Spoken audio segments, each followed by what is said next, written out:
eh. So talagang masakit yung ganyan. Galing ni mama mag-advise. Tayo namang mga tao eh, yung hindi tayo masasaktan kung hindi tayo nagbigay ng oras, di ba? Nagbigay tayo ng, nagsakripisyo tayo sa kanila, di ba? Opo. So mali pa naman pag halimbawa nasaktan. Nasaktan ng isang tao, sabihin niya na okay lang yan. Bahala sa buhay niya, mali yan.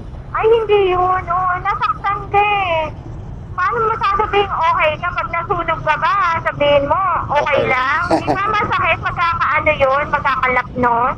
Tapos, habang sinabi mo nasaktan ka, hanggang saan mo siya kayang intindihin?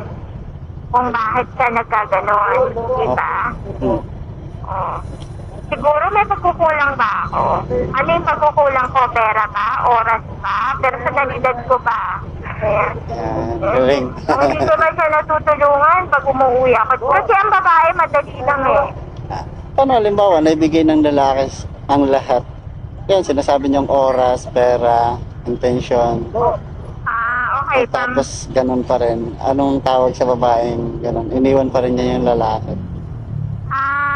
Meron siyang hinahanap sa'yo na hindi niya nakita sa'yo. Tapos hindi yun. May makikita kang mas para sa kanya na ano.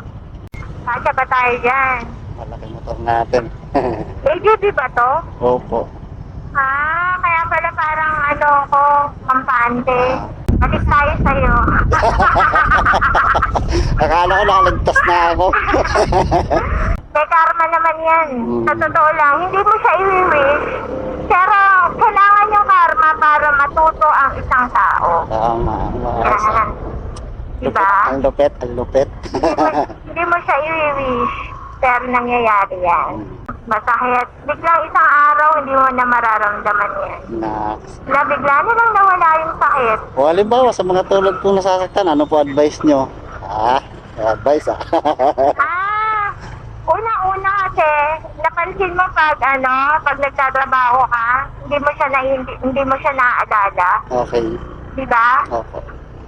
Kasi hindi ka nakikipagkaibigan. Dati, pero ngayon okay naman Hindi ka nagkaano na, kasi doon malilibang yan yung mind mo eh. Okay. Kailangan makipagkaibigan sa boy or girl? Yan lang nga ba eh, sinasabi ko. Kaya tinatanong kita kanina eh, anong preference mo? Mga ano yung gusto mong kaibigan, pero huwag kang mahikisama. Okay. Diba? Dahil yung iba, broken heart ako, magiinom ako, magsa-drugs ako. Diba? Hindi yun, mali yun. Ginawa mo ba yun? Hindi po. Ano lang, umiyak lang. Oo, umiyak din pala yung mga lalaki. Ay, oo naman po. Sabagay. Hindi lang nakikita ng mga babae pero mas matindi masaktan yung lalaki, char. Human being kasi kayo din. Opo. Diba? Bakit tayo dito dumaan? Saan ba, ma'am? Pero okay na. Okay na, ma'am. Dapat doon tayo kumanan. Ang daldal kasi natin. Basta ako sumunod lang ako kay Waze. Okay na yan. Doon din naman tayo dadaan. Buti hindi ka nagpakamatay. Hindi naman. Muntik na. First love ko, muntik na. Medyo sobrang sakit. First love. Lagi ka nasasaktan. Oo nga, ma'am. Hindi ko alam bakit eh. Mailan ka? Mailan na yun? Hindi ikaw may problema siguro. Masyado ka sigurong mabait. Ay. Ba't alam niyo, char? Ganun ba pag mabait sinasaktan? Dapat ba hindi maging mabait? Hindi naman. Dapat meron kang authority. Okay. Yung meron kang personalidad na, hindi mo ako pwedeng lokohin din. Mamahalin kita pero hindi mo rin ako pwedeng daguhin. Galing yung mag-advise mo. Hindi, parang manguhula kayo na ano ba tawag doon? Hindi based from experience. Sobrang dami na ma'am, na Kasi experience. ako yung gago eh. Ako yung gago sa relasyon. Sorry. Ikaw pala nang gagago, ma'am.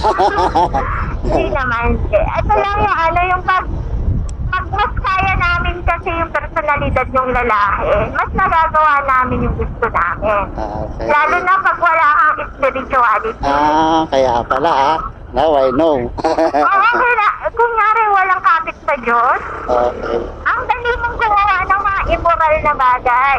Mm. Lalo na pag, ay, bait naman yan, patatawarin ako yan. Okay. Kaya pala ha. Mhm. Ngayon, alam na namin. Hindi, kailangan meron kang leadership quality. Ah, Diba? Kahit sa isang pamilya eh. Oo. Kunyari, yung tatay sobrang bait, hindi takot yung anak. Diba?